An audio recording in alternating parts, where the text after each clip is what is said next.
4 जून को चुनाव के नतीजे आने हैं और अभी और एक चरण का चुनाव होना बाकी है, लेकिन उससे पहले ईवीएम को लेकर बहुत बड़ी खबर सामने निकल कर आ गई है दोस्तों।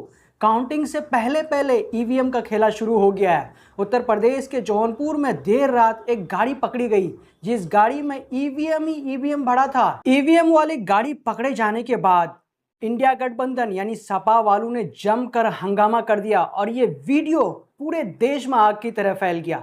सपा नेता बाबू सिंह कुशवाहा ने भारतीय जनता पार्टी पर बहुत बड़ा आरोप लगाते हुए और संदेह जताते हुए कहा कि क्या भारतीय जनता पार्टी इस तरह कर 400 पार का नारा पार करना चाहती है, जबकि आप देख सकते हैं कि देश में भाजपा की क्या हालत है। ये कहा अब एक तरफ हमको ये है कि भाई भारतीय जनता पार्टी हार रही है और मशीनों के बारे में पहले से भी सबको शक है, हमको भी शक है और लोगों को भी शक है, पूरे देश के लोगों को शक है।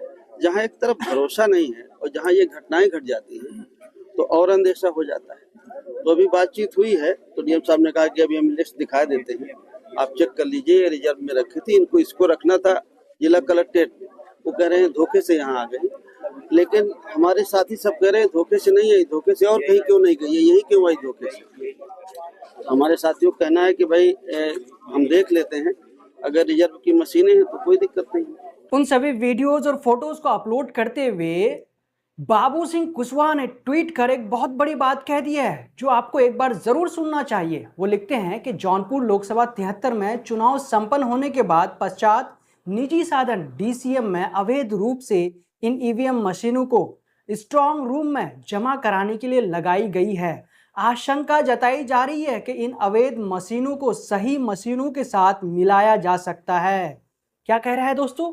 क्या आशंका जताई जा रही है कि ये जो मशीन है, जो खराब मशीन कह रहे हैं कि ये खराब मशीनें हैं या फिर ये खाली मशीन है, इन मशीनों को जो लेके जा रहे हैं तो इन मशीनों को उन मशीनों के साथ, ईवीएम मशीनों के साथ मिला सकते हैं जिन पे वोट हो चुकी है। तो ये एक बहुत बड़ा आरोप बाबू सिंह के द्वारा लगाया गया है। जब जौनपुर का वो वीडियो सोशल मीडिया पर बहुत ज़्यादा वायरल हुआ था तो देखिए मनीषा चौबे इंडिया, उन्होंने क्या ट्वीट कर लिखा था, बिग ब्रेकिंग, कहीं सीसीटीवी कैमरा काम नहीं कर रहा है स्ट्रांग रूम में, क्वेश्चन मार्क लगा करके उन्होंने लिखा कहीं सीसीटीवी कैमरा काम नहीं कर रहा है स्ट्रांग रूम में, ईवीएम से भरा ट्रक पकड़ा। यूपी के जौनपुर में स्ट्रांग रूम के बाहर ईवीएम से भरा हुआ ट्रक लोगों ने पकड़ा, मतलब खेल शुरू है 400 प्लस सीट करने का। जब जौनपुर में वो ईवीएम मशीनें पकड़ी गई तो यूपी कांग्रेस ने इसको लेकर क्या कहा और इसको लेकर भारतीय जनता पार्टी पर क्या कटाक्ष करने का काम किया, वो आप देखिए दोस्तों स्क्रीन पर।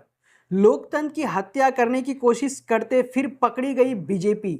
25 मई 2024 को जौनपुर में बीजेपी ने मतदान को प्रभावित करने का हर दुष्ट चक्र रचा। जब इसमें कामयाब नहीं हो पाए तो अवैध रूप से डीसीएम ट्रक में लगभग 150 ईवीएम वीर बहादुर सिंह पूर्वांचल यूनिवर्सिटी में बनाए गए स्ट्रांग रूम के अंदर प्रशासन की मदद से ले जा रहे थे। इंडिया गठबंधन प्रत्याशी और उनके समर्थकों की सतर्कता से उन्हें रंगे हाथ पकड़ लिया गया।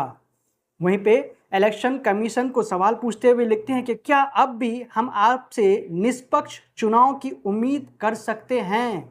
और आगे वो लिखते हैं जौनपुर के जिला अधिकारी अब इसे छुपाने के लिए नए नए तर्क दे रहे हैं, जो उनके चेहरे के भाव खुद ही झुटला रहे हैं। भाजपा लोकतंत्र को कुचल कर तानाशाही तंत्र लाना चाहती है, इसलिए वो जनमन को बदलने के लिए इस तरह के अलोकतांत्रिक प्रयास कर रही है। तो दोस्तों यूपी कांग्रेस ने बहुत बड़ा आरोप लगाया कि जब चुनाव हो रहा था, वहाँ पे जब पोलिंग चल रही थी, जब वोटिंग चल रही थी, उस समय भी भारतीय जनता पार्टी ने कुछ गड़बड़ी करने की कोशिश की। जब वहाँ पे वो कामयाब नहीं हुए तो फिर बाद में जाकर के उन्होंने इस तरह का खेल, इस तरह का जो प्लान है ये करने का कोशिश किया।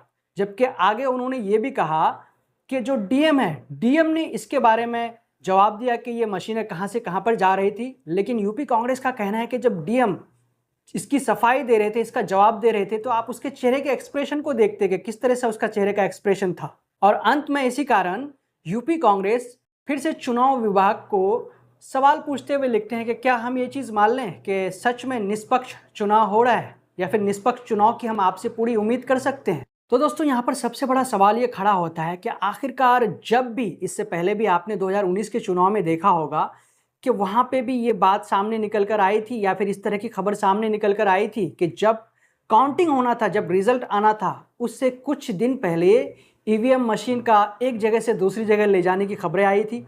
और ठीक वैसा ही ये 2024 का जो चुनाव चल रहा है, लोकसभा चुनाव, जहां पे 4 जून को काउंटिंग होना है, तो 4 जून से ठीक 7 दिन 10 दिन पहले इस तरह की खबर सामने निकल कर आई, जिसको लेकर विपक्ष सीधे आरोप लगा रहे हैं कि यहाँ पे हेराफेरी करने की कोशिश की जा रही है।